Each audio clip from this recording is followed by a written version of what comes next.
Back of the line, boy. Your kind doesn't get special treatment here.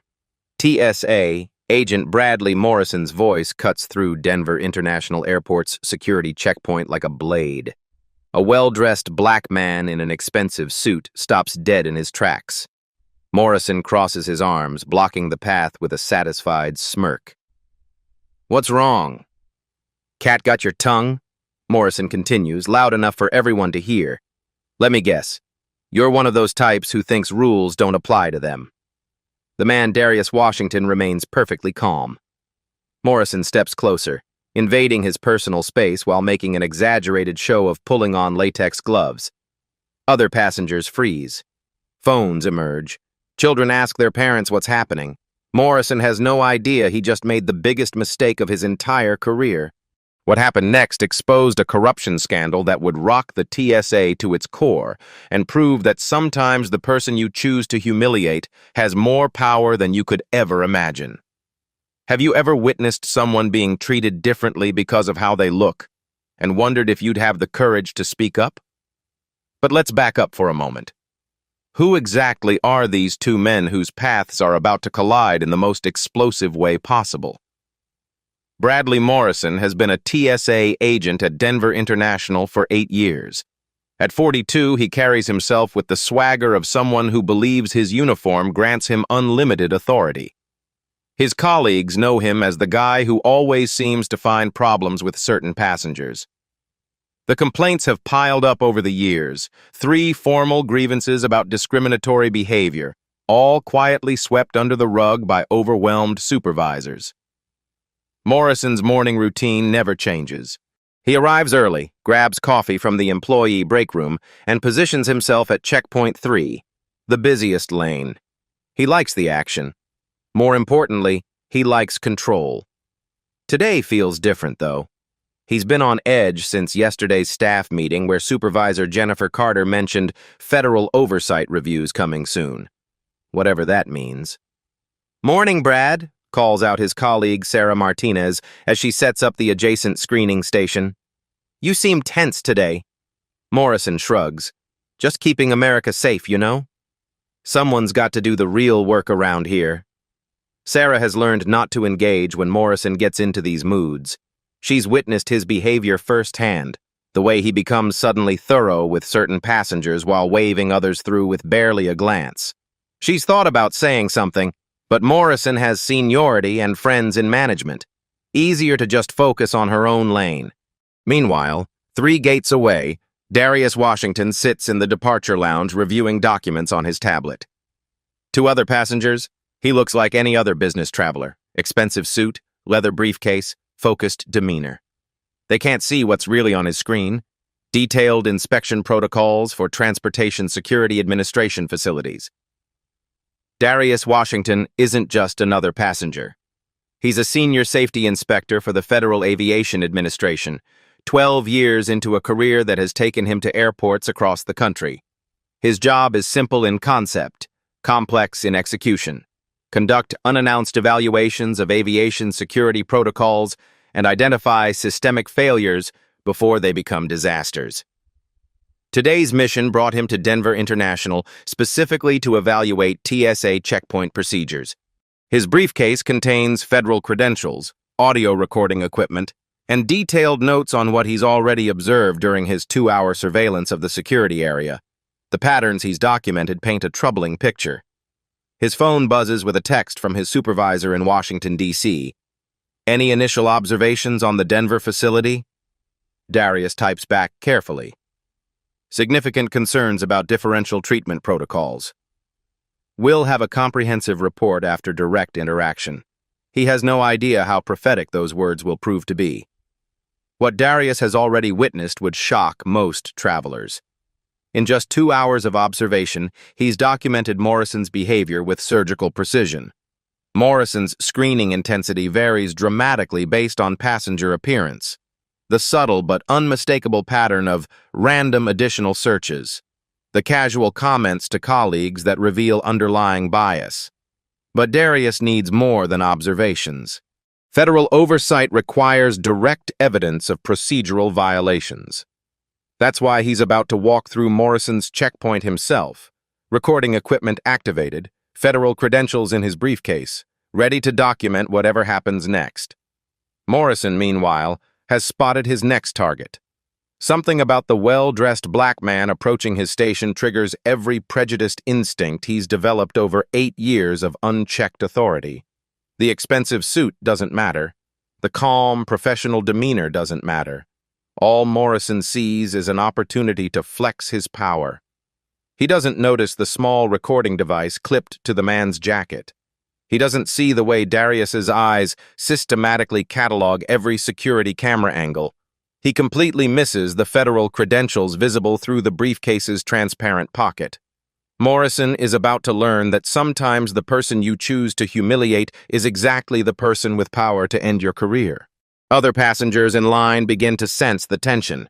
A businessman in front of Darius pulls out his phone. A family with young children exchanges worried glances. A college student starts recording. They're all about to become witnesses to something that will expose systematic corruption and prove that justice sometimes comes from the most unexpected places. The stage is set. Federal authority is about to collide with unchecked prejudice. The only question now is how devastating the aftermath will be. Darius Washington approaches checkpoint 3 with the measured pace of someone who knows exactly what they're doing. His recording device is active. His federal credentials are positioned for easy access. His mental checklist of TSA protocol violations is already forming. Morrison's predatory instincts kick in immediately. "Hold up there, Chief," Morrison says, stepping directly into Darius's path. "Looks like you're in for some extra attention today." Darius places his shoes in the bin methodically. "I'm just trying to catch my flight, sir." "Sir?" Morrison laughs, loud enough for nearby passengers to hear. "Oh, we got ourselves a polite one today." That's what they all say before we find their stash. The businessman behind Darius pulls out his phone and starts recording. A mother shields her children's eyes while simultaneously filming. Morrison doesn't notice. He's too focused on his prey. "Remove your jacket," Morrison commands. "And that fancy briefcase needs special screening." Darius complies without resistance. He drapes his suit jacket over the bin, ensuring the small recording device remains hidden but active. "Of course. Whatever you need to do." Morrison's eyes narrow. The compliance throws him off. Usually his targets get defensive, argumentative. That's when he can really escalate. But this man's calm confidence bothers him in ways he can't articulate. "Sarah?" Morrison calls to his colleague. "I'm going to need backup on this one. Got a feeling about this guy." Sarah Martinez looks up from her station, noticing the growing crowd of recording passengers. "Brad, maybe we should just..." "Just what?" Morrison snaps. "Do our job?" That's exactly what I'm doing. He begins the pat-down with unnecessary aggression, his hands lingering longer than protocol requires. Darius remains perfectly still, his mind cataloging every violation. Excessive force during screening. Check. Discriminatory selection for additional screening. Check. Unprofessional conduct in front of passengers. Check. "You seem awfully calm for someone about to get caught," Morrison whispers close to Darius's ear. "What is it? Cocaine? Heroin? Or maybe something worse?"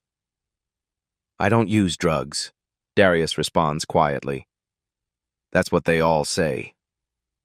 Morrison's voice gets louder, performing for his audience. "But I've got a sixth sense about these things. 20 years in law enforcement teaches you to read people." Actually, Morrison has never been in law enforcement outside of TSA, but lying comes easily when you're drunk on authority. The pat-down intensifies. Morrison's hands move to Darius's jacket pockets, feeling around with theatrical suspicion.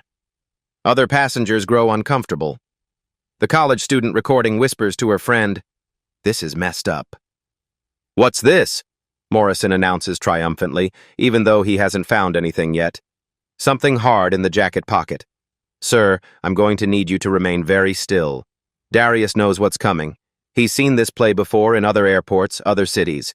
The setup is always the same. He tenses slightly, not from fear, but from anticipation of documenting the most serious federal crime he's ever witnessed. Morrison reaches into the jacket pocket with exaggerated caution. His hand emerges holding a small plastic baggie containing white powder. Gasps echo through the checkpoint. Phones capture every angle. Children ask their parents what's happening. Well, well, well, Morrison says, holding the baggie high for everyone to see. Look what we have here. Just like I said, they always have something to hide. That's not mine, Darius states clearly, his voice carrying to every recording device in the area. Oh, it's not yours, Morrison mocks. Then how did it get in your jacket pocket? Magic? You put it there, Darius says calmly, and you know it.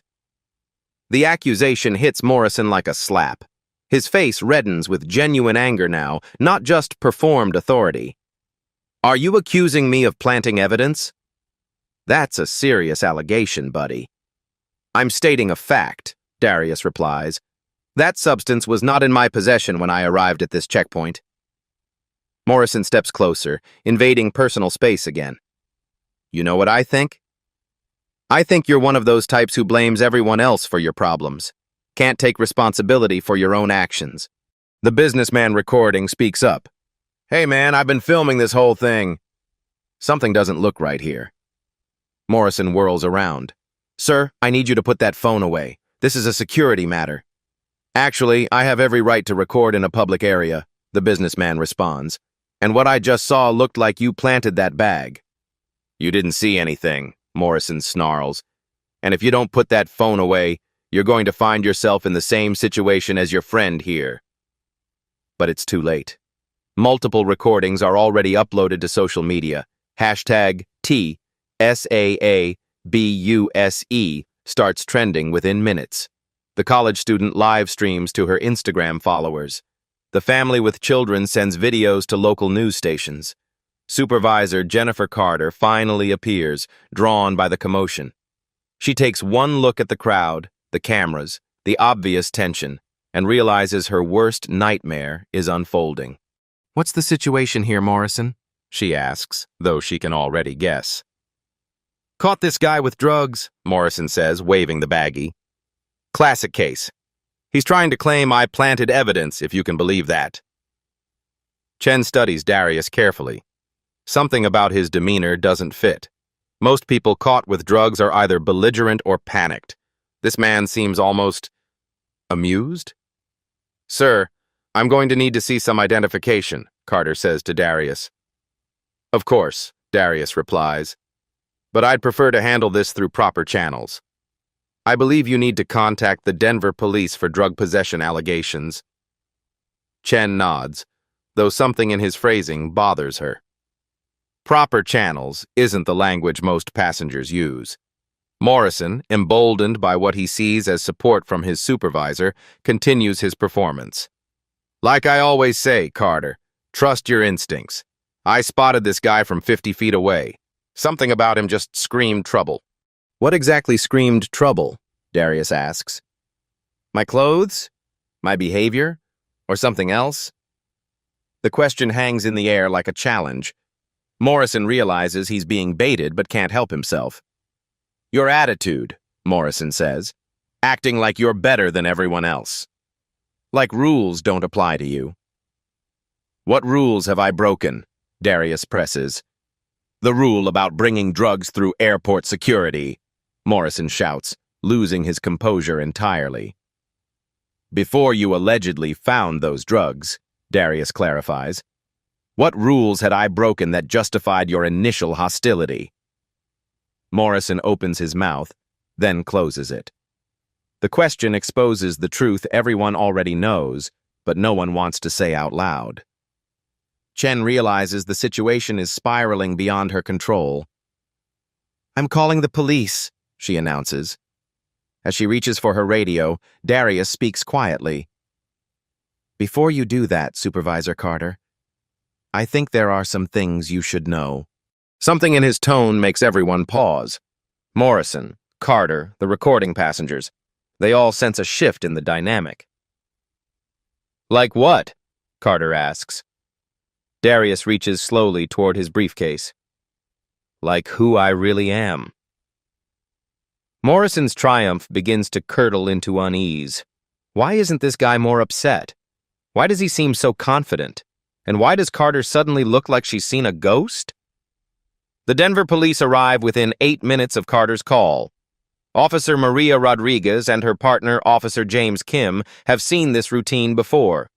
TSA drug busts usually involve panicked passengers, obvious guilt, and straightforward arrests.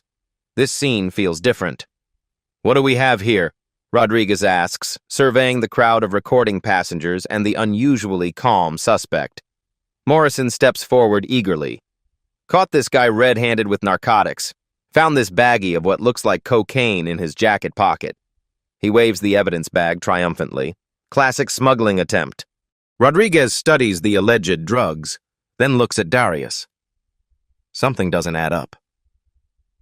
In her 15 years of law enforcement, drug smugglers don't usually wear $1,000 suits and maintain perfect composure when caught. Sir, what's your name? Rodriguez asks Darius. Darius Washington, and before we proceed, I'd like to make one phone call and secure my briefcase through proper federal channels. Rodriguez raises an eyebrow. Federal channels? My briefcase contains sensitive materials that require specific handling protocols. Darius explains calmly. I'm sure you understand the importance of following proper procedures. Morrison scoffs. He's trying to sound important, officer. Classic deflection tactic. Probably has more drugs in that briefcase. Officer Kim steps closer to examine the evidence bag. Something bothers him about the setup. Morrison, walk me through exactly how you found this. Morrison launches into his story with practiced confidence.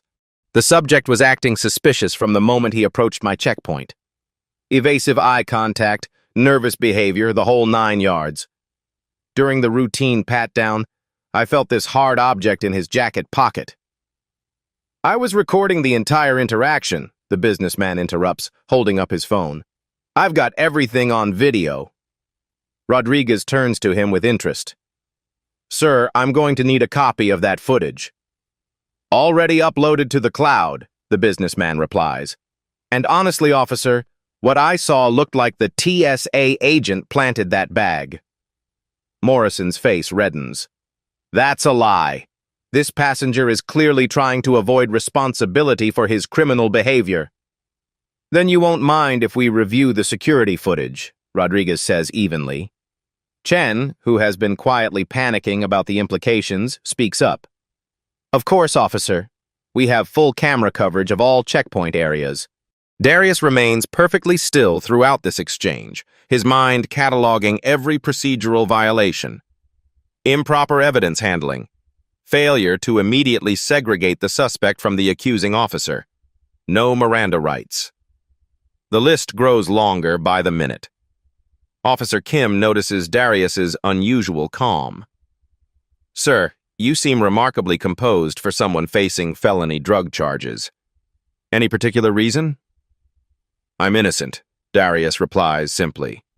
And I have complete faith that the truth will emerge through proper investigation. The truth? Morrison explodes. The truth is in that evidence bag. How much more proof do you need?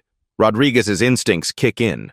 She's seen enough planted evidence cases to recognize the signs. Morrison's overconfidence, the convenient discovery, the suspect's lack of panic, the multiple witness recordings.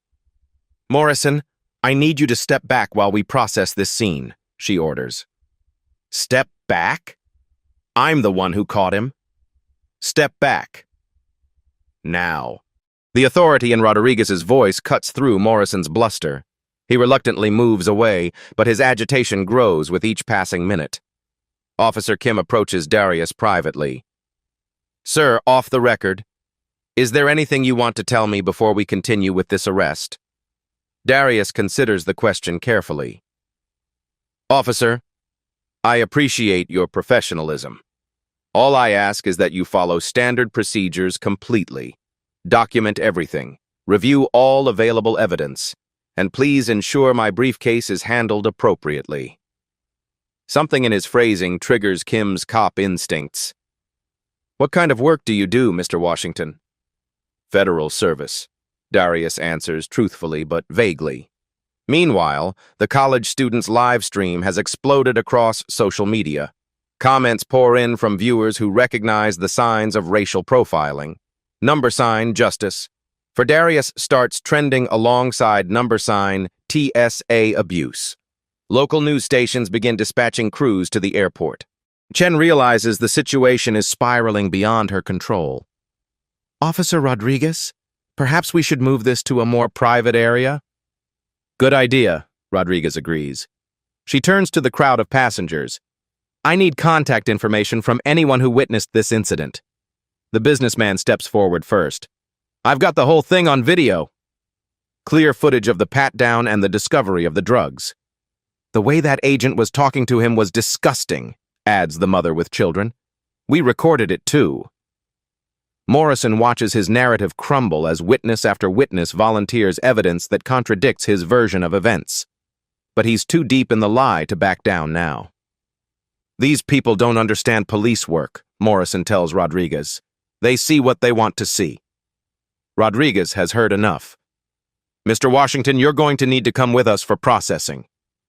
You have the right to remain silent. As she begins the Miranda warning, Darius nods appreciatively. Thank you for following proper procedures, officer. It means more than you know. The strange comment makes both officers exchange glances. Who thanks police for proper procedures while being arrested for drug possession?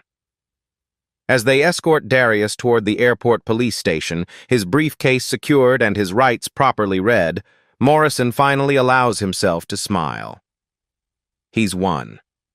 The troublemaker is going to jail, and his authority has been validated in front of everyone. Morrison has no idea that his victory is about to become the most spectacular defeat of his career. The briefcase that Darius insisted on securing contains items that will turn this entire narrative inside out.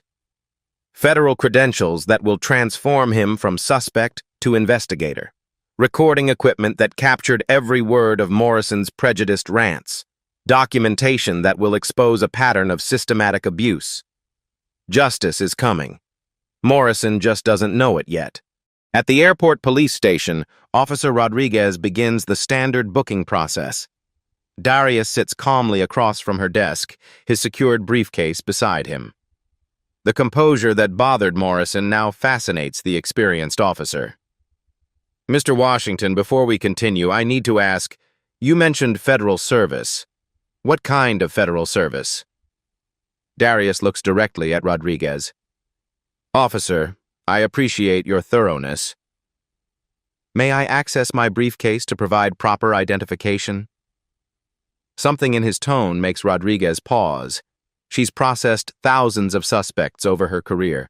None of them have ever asked to access evidence to provide proper identification with such confidence. Go ahead, she says, curiosity overriding standard protocol.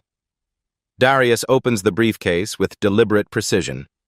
Rodriguez leans forward as he removes a leather credential case. Her expression changes the moment she sees the gold badge and federal identification card. Federal Aviation Administration, Darius says quietly. Senior Safety Inspector badge number 2847. I've been conducting an unannounced evaluation of TSA security protocols at Denver International Airport. Rodriguez stares at the credentials, her mind reprocessing everything that just happened. You're a federal inspector?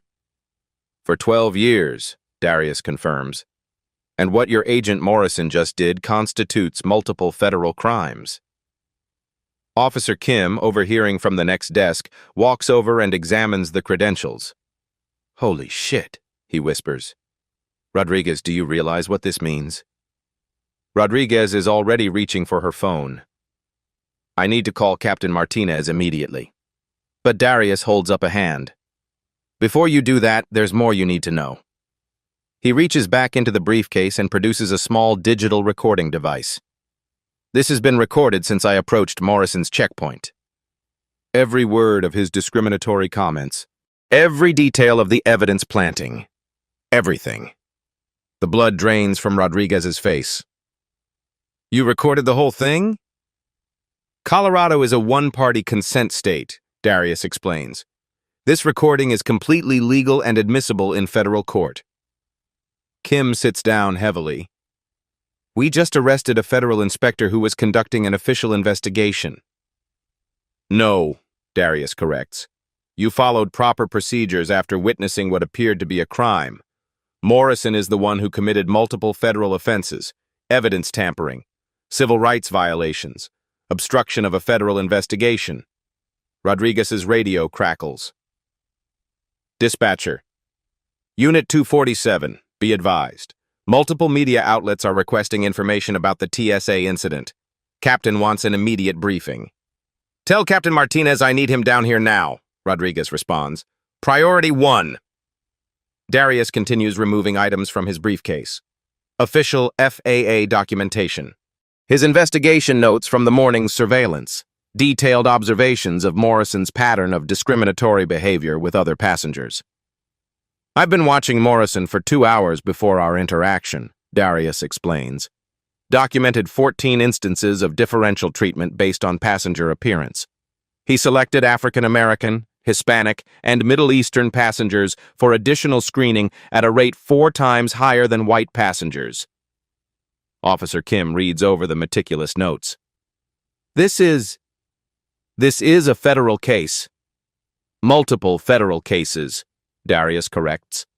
Civil rights violations, evidence tampering, false imprisonment, obstruction of justice. And that's just from today. Rodriguez's phone rings. Captain Martinez. She answers immediately. Captain, you need to get down here right now. We have a situation. No, sir. Bigger than that. Sir, we just arrested a federal aviation inspector who was conducting an undercover investigation of TSA procedures. Even through the phone, they can hear Captain Martinez's explosive response. Meanwhile, back at the security checkpoint, Morrison is basking in his perceived victory. He doesn't know that Supervisor Carter has just received a call that will destroy his world. Morrison, Carter calls out, her voice tight with panic. I need to see you in my office. Now. What's this about? Morrison asks, still confident.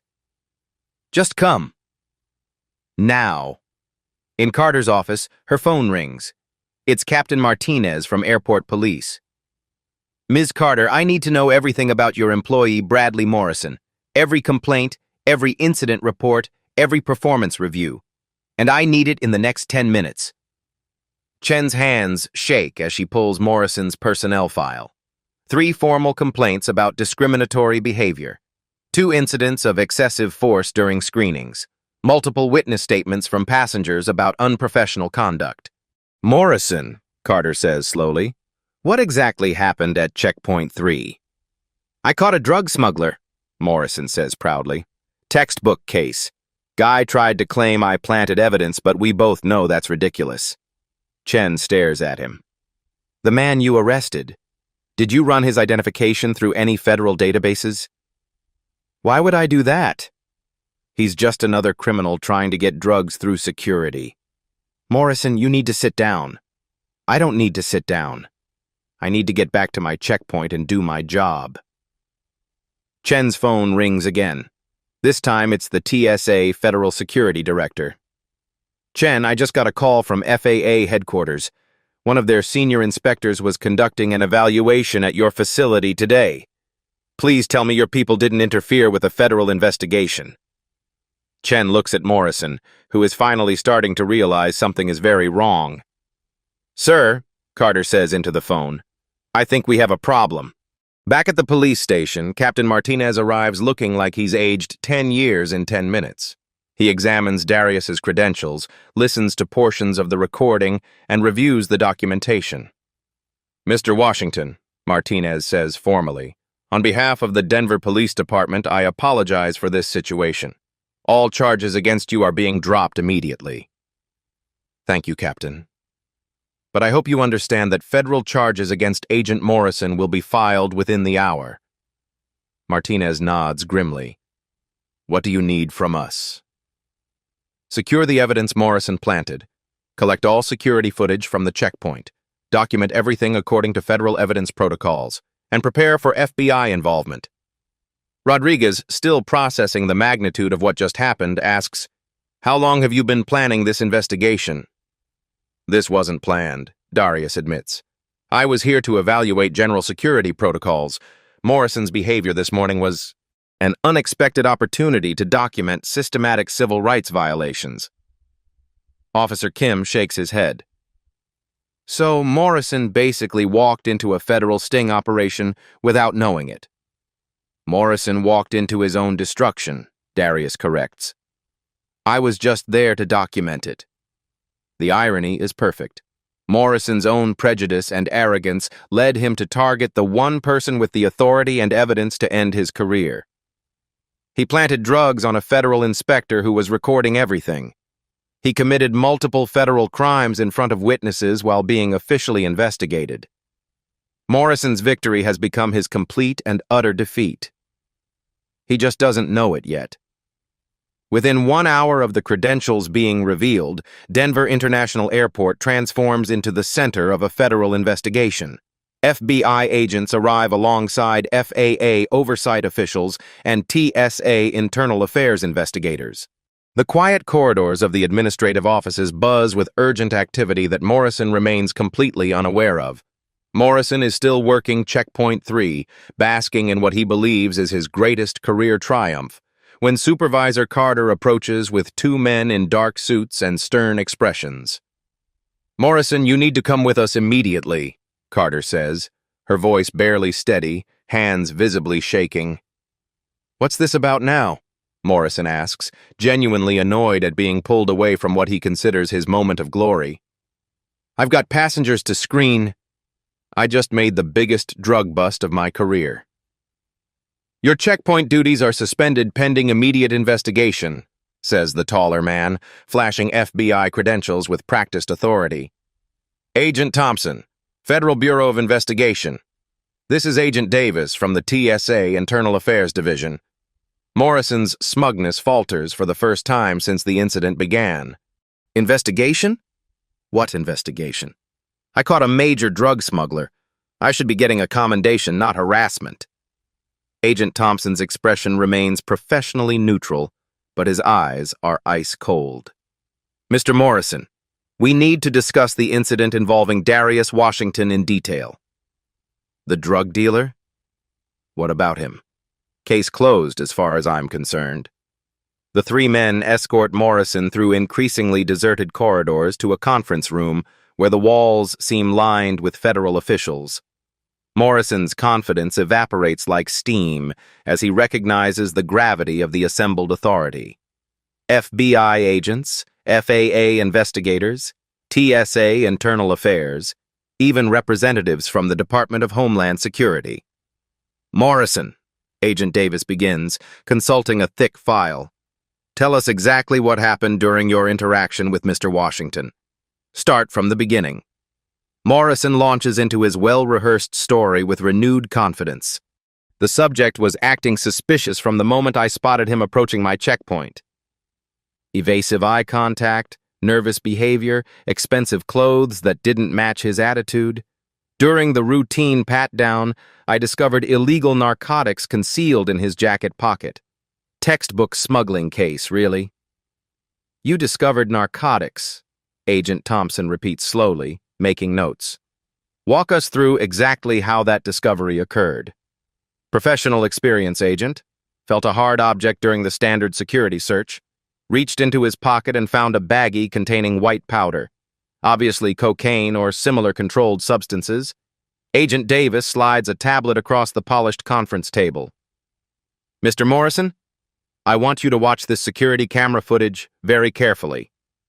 The high-definition security footage plays in crystal-clear detail. Morrison watches himself approach Darius with obvious hostility. The audio picks up his opening comments with devastating clarity. "Back of the line, boy. Your kind doesn't get special treatment here." Morrison shifts uncomfortably in his chair. "I was maintaining security protocols. Some passengers require firmer handling to ensure compliance." "Based on what specific criteria?" Agent Thompson asks pointedly. Experience. You develop professional instincts after years on the job. Threat assessment becomes second nature. The video continues playing. They watch Morrison deliberately select Darius for additional screening, despite Darius displaying no suspicious behavior whatsoever. The pat-down begins normally. Then Morrison's movements become highly suspicious. "Stop the video right there," Agent Davis commands. "Morrison, explain exactly what you're doing with your left hand at this moment." On screen, Morrison's left hand moves deliberately to his own pocket, while his right hand continues the pat-down. The movement is subtle but unmistakable to trained federal investigators. "I'm conducting a thorough search according to established protocols," Morrison says weakly, sweat forming on his forehead. "Your left hand goes to your own pocket," Agent Thompson observes with prosecutorial precision. "Then you clearly transfer something to Mr. Washington's jacket. Then you discover contraband in that exact location." Morrison's face goes ashen. "That's not... You're completely misinterpreting standard search procedures." Agent Davis slides another device across the table, a digital audio recorder. "This contains a complete audio recording of your entire interaction with Mr. Washington. Would you like to hear it?" The recording begins with Morrison's discriminatory comments, captured with perfect digital clarity by Darius's federal-grade recording equipment. Every word of prejudice, every hostile exchange, every moment of the evidence planting is documented with courtroom-quality audio. Morrison's recorded voice fills the room. "Let me guess. You're going to tell me you don't know how those drugs got in your bag, right?" The conference room falls completely silent as the implications sink in like lead weights. Morrison had predicted finding drugs before conducting any search whatsoever. "Morrison," Agent Thompson says with quiet intensity, "do you understand the full gravity of your situation?" Morrison desperately tries to salvage his crumbling narrative. "You people don't understand the reality of airport security. These individuals, they're always causing problems. I was protecting national security from obvious threats." "These people?" Agent Davis repeats with dangerous calm. "Explain exactly what you mean by that phrase." Morrison realizes his catastrophic mistake too late. "I meant suspicious individuals who match certain behavioral profiles." "Mr. Morrison," Agent Thompson interrupts with finality, "let me clarify something critical for you. The man you racially targeted, planted federal evidence on, and falsely arrested is Senior FAA Safety Inspector Darius Washington. He was conducting an official federal investigation of this facility." The words hit Morrison like a sledgehammer to the chest. His mouth opens and closes soundlessly, like a fish gasping for air. "You planted evidence," Agent Davis continues relentlessly, "on a federal investigator who was recording your behavior as part of an official government evaluation. You committed multiple federal felonies while under direct federal surveillance." Morrison's world collapses in real time. "Federal investigator? But he's black," Agent Thompson finishes coldly. "Yes, Mr. Morrison. Federal investigators come in all colors. Your racist assumptions just destroyed your career." 12 years of distinguished federal service, Agent Davis confirms. "Currently conducting unannounced security evaluations nationwide as part of a Department of Homeland Security initiative." You didn't just target a random passenger, Morrison. You targeted the one person in this airport with the authority and evidence to completely destroy your life. Morrison slumps in his chair like a deflated balloon. "I didn't know. I couldn't have known."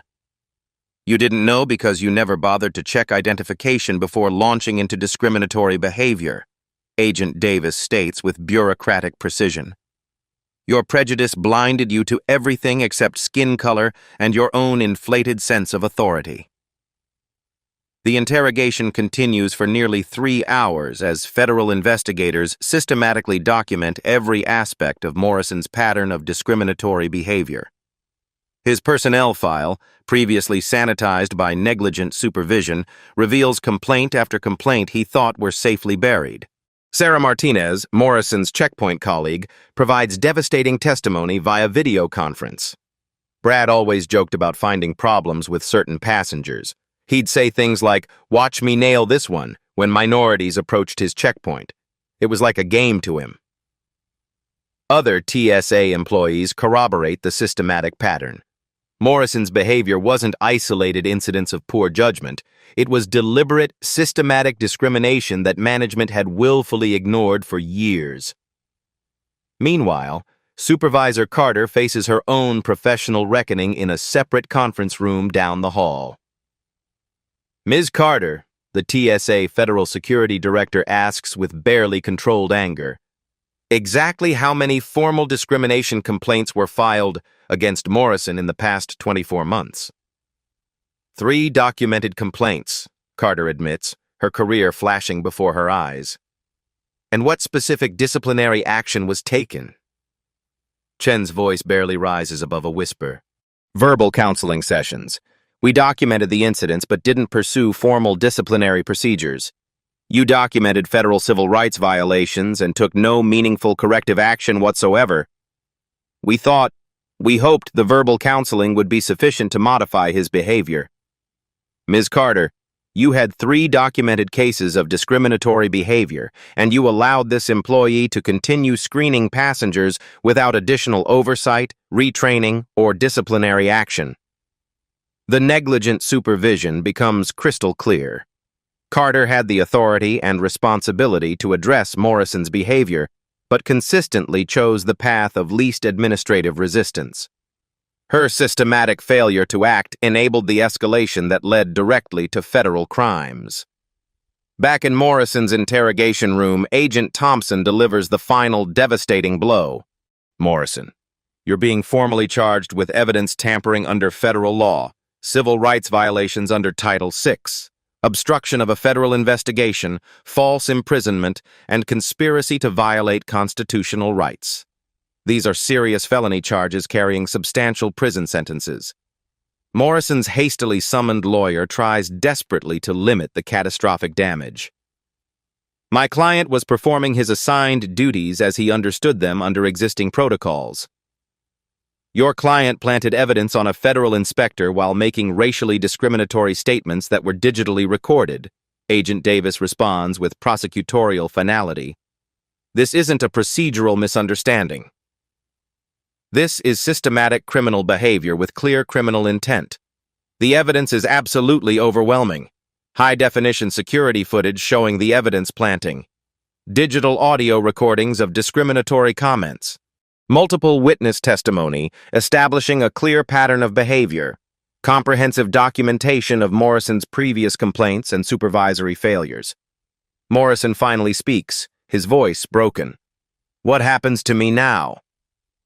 Agent Thompson answers with bureaucratic matter-of-factness. You're terminated from federal employment immediately with prejudice. Federal criminal charges will be filed within 24 hours. The FBI will conduct a comprehensive investigation of other passengers who may have been victims of similar treatment. And Mr. Washington's official report will trigger a nationwide review of TSA procedures and training protocols. Morrison's 8-year federal career ends in complete disgrace. His actions exposed not just his own systematic criminality, but revealed catastrophic failures in TSA oversight, training, and accountability systems. The man who thought his uniform granted unlimited power over passengers had just learned that federal authority flows both ways, and he was on the wrong side of it. 6 months later, the transformation at Denver International Airport is unmistakable. Body cameras are now mandatory for all TSA agents conducting enhanced screenings. Bias training occurs monthly instead of annually. A civilian oversight committee reviews every discrimination complaint within 48 hours. Bradley Morrison sits in federal court as Judge Patricia Hendricks reads his sentence. Mr. Morrison, you violated the civil rights of a federal investigator while committing evidence tampering, false imprisonment, and obstruction of justice. These crimes strike at the heart of constitutional protections and public trust in federal agencies. Morrison's lawyer had argued for leniency, claiming his client acted out of misguided patriotism rather than malicious intent. The judge wasn't buying it. The evidence shows a pattern of discriminatory behavior spanning years, enabled by supervisory negligence. This wasn't a single mistake. It was systematic abuse of authority. Judge Hendricks continues.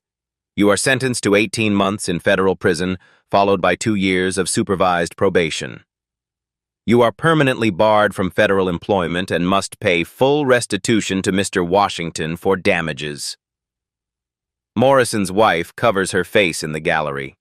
His teenage son refuses to make eye contact. The man who thought he was protecting America from troublemakers has become a convicted felon whose actions endangered the very security he claimed to defend. The criminal conviction sends shockwaves through TSA facilities nationwide. Agent after agent receives enhanced training on civil rights law. Supervisors attend mandatory workshops on addressing discrimination complaints. The message is clear. The old culture of looking the other way has ended. Jennifer Carter fares better than Morrison but still faces consequences. Demoted from supervisor to line agent, she completes 6 months of intensive management training focused on civil rights enforcement. Her federal employment record permanently notes her failure to address documented discrimination. I should have acted sooner, Carter admits during her mandatory counseling sessions. I prioritized administrative convenience over passenger rights. That decision enabled Morrison's escalation to criminal behavior. The broader reforms extend far beyond individual consequences. Darius Washington's comprehensive report triggers the most significant TSA policy overhaul since the agency's creation. Random selection protocols are now computerized to eliminate human bias.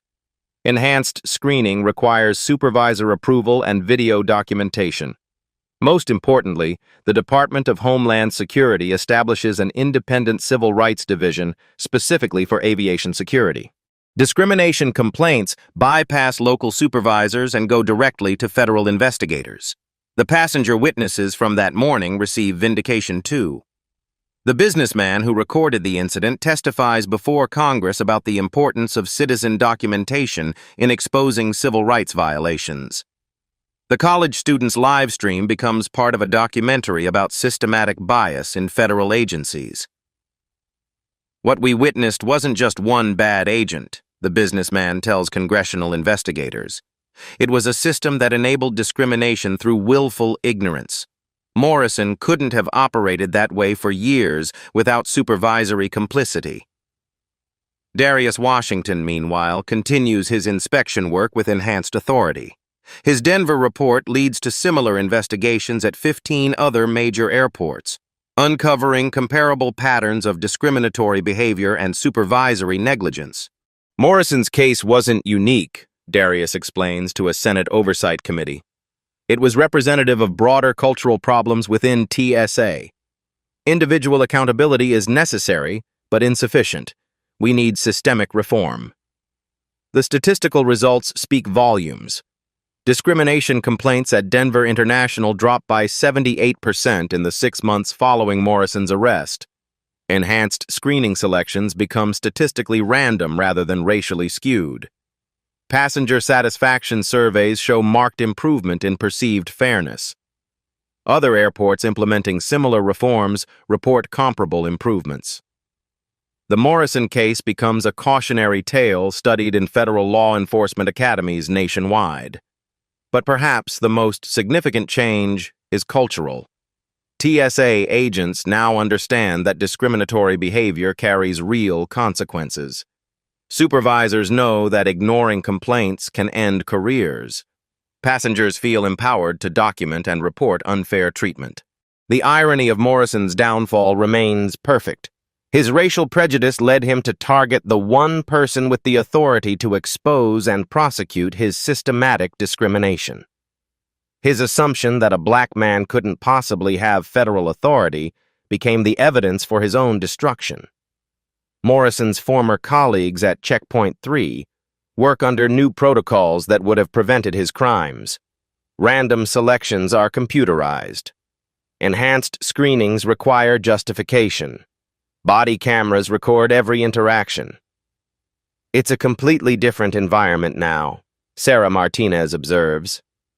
Agents can't just decide someone looks suspicious based on appearance. There has to be actual behavioral justification, documented and reviewed. The case also demonstrates how individual courage can trigger institutional change. Darius Washington's decision to document Morrison's behavior, rather than simply endure it, exposed systematic failures and saved countless future passengers from similar treatment. Justice was served not just through Morrison's conviction, but through the comprehensive reforms that ensure his crimes cannot be repeated. The system that enabled his discrimination has been dismantled and rebuilt with accountability at its foundation. Morrison learned too late that federal authority flows both ways, and prejudice is the weakest foundation for power. His uniform couldn't protect him from the consequences of violating the constitutional rights of the very citizens he was supposed to serve. The troublemaker Morrison thought he was arresting turned out to be the federal inspector who would reform the entire system. Perfect justice, captured on tape, broadcast to the world. Today, Darius Washington continues his work as a senior FAA safety inspector, traveling to airports across America with the same quiet professionalism that caught Morrison off guard. But now his inspections carry additional weight, the authority of someone who proved that individual courage can reshape entire systems. The recording device that captured Morrison's crimes still accompanies Darius on every assignment. A reminder that evidence matters more than assumptions, documentation trumps discrimination, and federal authority serves justice regardless of who wields it. Morrison, meanwhile, serves his sentence in federal prison, his uniform replaced by orange coveralls, his authority reduced to nothing. Fellow inmates know his story. The TSA agent who planted drugs on a federal inspector because he couldn't see past skin color. Even in prison, prejudice carries consequences. The broader transformation continues, rippling through American aviation security. The Morrison case is now taught at every TSA training academy as an example of how discrimination destroys careers and endangers national security. New agents learn that bias isn't just morally wrong, it's professionally suicidal. But the most important changes happen at the human level, in individual interactions between agents and passengers. The body cameras capture respectful exchanges. The computerized random selection eliminates discriminatory targeting. The oversight committees ensure complaints receive serious investigation. Passengers notice the difference immediately. Families travel without fear of discriminatory treatment. Business travelers like Darius move through security based on behavior, not appearance. The constitutional promise of equal protection becomes operational reality rather than hollow rhetoric. The college student whose live stream helped expose Morrison's crimes graduates with a degree in civil rights law, inspired by witnessing how individual documentation can trigger institutional justice. The businessman who recorded the evidence continues traveling with his phone ready, knowing that citizen journalism protects constitutional rights. Airport workers across the country understand the lesson. In an age of smartphones and federal oversight, discrimination has nowhere to hide. Every interaction is potentially recorded, every complaint potentially investigated, every abuse potentially prosecuted. Morrison's story serves as both warning and inspiration. Warning to those who would abuse authority based on prejudice. Your victims might have more power than you imagine. Inspiration to those who face discrimination. Document everything, report systematically. Trust that evidence eventually defeats bias. The irony remains perfect and instructive. Morrison's racial prejudice led him to target the one person with federal authority to end his career. His assumptions about power and privilege proved catastrophically wrong. His crimes provided the evidence for comprehensive reform. Sometimes justice comes from unexpected places. Sometimes the person you underestimate has exactly the authority you fear most. Sometimes systematic change begins with individual courage to document and report injustice. The next time you witness unfair treatment based on appearance, Remember Darius Washington's story. Remember that federal investigators come in all colors. Authority flows in unexpected directions, and prejudice creates its own evidence for destruction. Remember that body cameras, smartphones, and federal oversight protect constitutional rights only when citizens have the courage to use them. Remember that systemic change requires both individual accountability and institutional reform. Most importantly, remember that the person being mistreated might be the exact person with power to transform the entire system. Have you ever witnessed discrimination and wondered if speaking up would make a difference? Share your experiences in the comments. If this story gives you hope for justice, hit that like button. Subscribe to Black Voices Uncut for more stories proving that accountability and courage can reshape broken systems. Because sometimes the troublemaker turns out to be the federal inspector who changes everything.